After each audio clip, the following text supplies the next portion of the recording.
May it please the Court, my name is Matt Staver and I represent the sponsor of the Florida Marriage Protection Amendment. While most initiatives create something new, this amendment protects something old. It does not change existing law, it preserves the status quo. That status quo is marriage.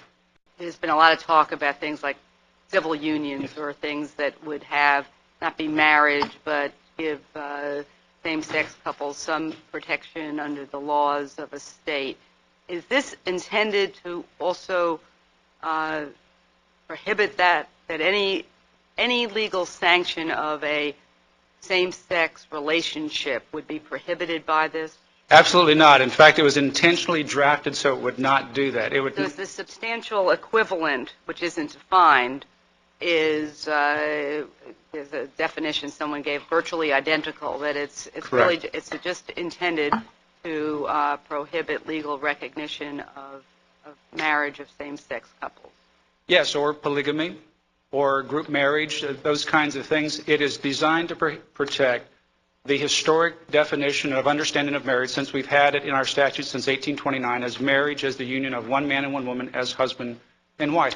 So are you then saying that the substantial equivalent would mean that you would have to have the same benefits that would inure to a heterosexual couple? That's correct.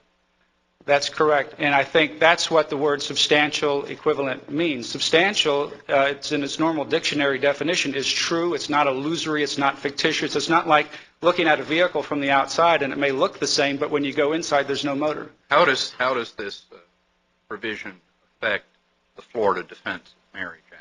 In other words, the existing statutory provisions that are on the books now and that you've alluded to. How does this affect that? Is it just a restatement of that legislation, or is it something different? It's really a restatement of that legislation and puts it from the statutory level into the constitutional level. And the reason for that is the experience that happened in Massachusetts, when in 2004 of May of that year, the Supreme Judicial Court, by a 4-3 decision, used the state constitution to strike down the historic marriage laws there. And as a result, 19 states have thus far amended their state constitutions. I mentioned at the beginning, many initiatives try to bring up and create something brand new. This does not create anything new whatsoever. It preserves the status quo. So it leaves the status quo exactly the way it has historically been and the way that it is today.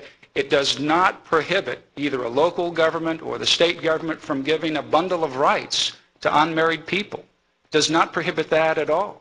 What it does prohibit is having marriage other than the union of one man and one woman. That's the sole purpose of this amendment. There's going to be political rhetoric in the campaign saying it's doing more or less than it may be doing.